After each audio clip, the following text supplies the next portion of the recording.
Աճ, ոչ թե մեղքի զգացում։ Ես ուժեղ եմ, որովհետև ընտրում եմ աճը մեղքի զգացումի փոխարեն։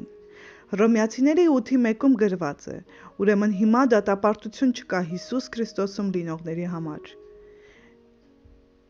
Ես սովորություն ունեի գիշերը պառկելու և մտքում թվարկելու օրվա բոլոր ձախողումներս։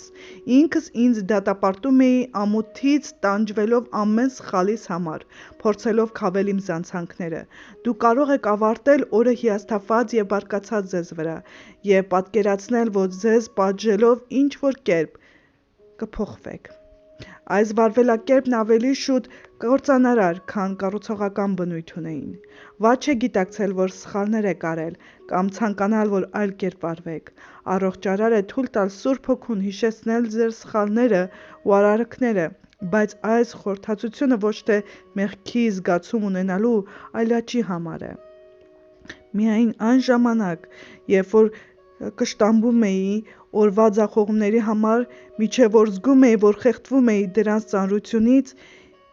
ինքս ինձ թույլ էի տալիս աղոթել և ներում խնդրել, բայց մեղքի զգացումն այնպիսի բերդ էր կառուցել իմ մեջ, որ դժվար էր հավատալ, որ հաջորդ առավոտ ողորմությունը բավական կլինի այն ծածկելու համար։ Ես ինձ պիտակավորում էի ձախ օղակի պիտակով։ Ինքդ քո հանդեպ ատելություն ու զայրույթը առաջացնում են մեղավորության կործանարար կարծրատիպեր։ Հիսուսը հասկանում էր, որ մեղքի ծանրությունը չափազանց մեծ էր մեզ համար, ուստի նա կրեց մեր փոխարեն։ Մեր սխալները պետք է բերենք նրա խոսքի լույսի մեջ, այնտեղ մենք գտնում ենք խորհուրդ և հասկացողություն մեղադրանքի և մեղքի զգացումի փոխարեն։ Մեղքը խավար է, ողորմությունը լույս։ Այն, ինչ հայտնում է լույսը, նույնպես բժշկվելու զորություն ունի։ Եկեք աղոթենք։ Սիրելի երկնային Հայր, ներիր, որ կշտամբում և մեղադրում եմ ինքս ինձ։ Թող քո խոսքի լույսը ճշմարտությամբ թափանցի իմ սիրտը, օգնիր ինձ, որ շրջվեմ ինքնադատապարտությունից և ընդունեմ քո ողորմությունը։ Շնորհակալ եմ, Տեր, որ դու ողորմած ու գթած ես և սովորացնում ես,